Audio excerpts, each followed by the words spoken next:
Good morning, everybody. So today I am going to give you a little tutorial.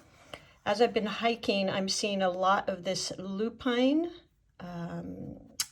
This month is February, and that is their month to bloom. So I just think they are so beautiful with all the different colors.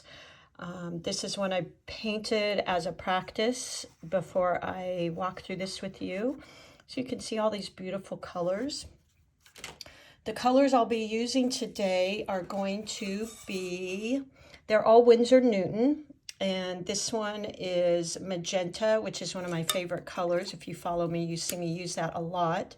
Violet, I put this one on there and decided against it, so disregard that one. And Prussian blue, which is also a favorite of mine because it's so vibrant. So I like that one as well. So those are basically the three colors I will be using. I will be using some greens in the leaves. And my favorite go-to is this olive green. So I'll be using that. It's kind of a deeper, I don't know, the word that comes to mind for me is like this musky. I don't even know if that's a color description, but I like that. And then I mix it with a sap green. So the sap green is a little bit brighter, and I kind of like that too. So I go in between the two.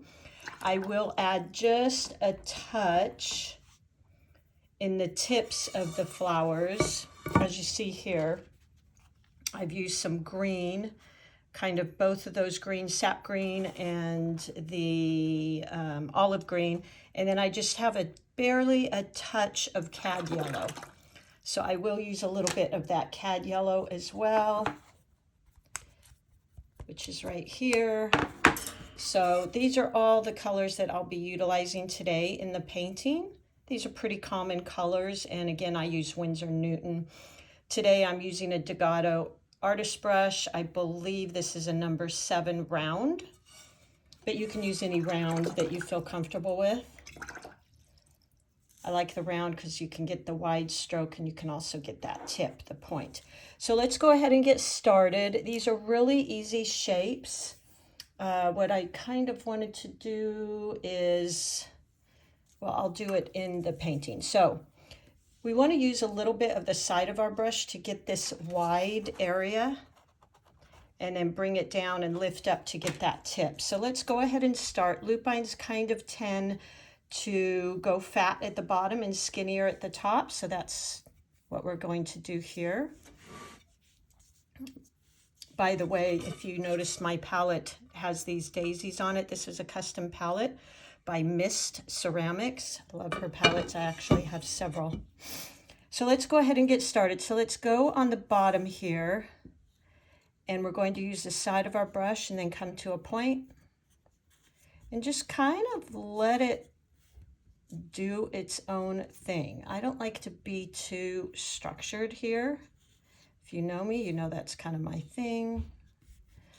So let's just make these. You can also go from the tip and get thicker, tip and get thicker, kind of like this. We're going to mix them. I like to use quite a watery consistency in my paints. You can see here, you can really move the paint around easily. That's how I know I have enough water for me. You may like to use your paint a little more opaque, and that's perfectly fine as well. So I'm going to start using a little bit of the purples.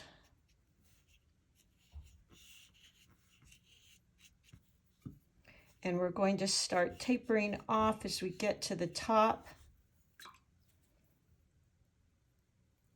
And maybe just adding a little bit of that blue in. That Prussian blue that I'm using is, as you can see, really, really strong. So be kind of careful with it. You want to water it down. Otherwise, it can really take over your painting. I'm going to add a few more down here.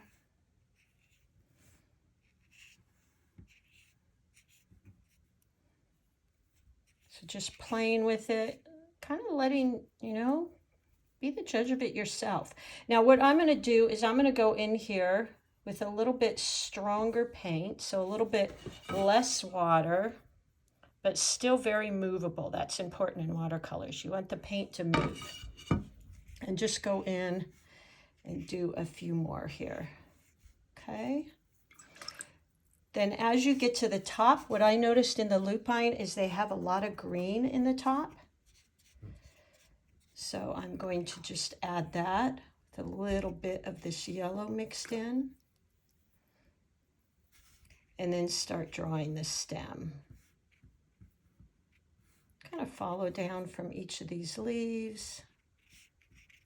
Now I'm mixing my greens. As you can see, this is more of an olive green. Now really, I would have liked to have left a little bit more space at the bottom for that stem.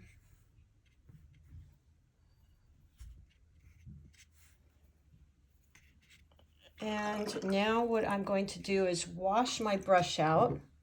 Now, as I always tell you, let me show you because it's really important.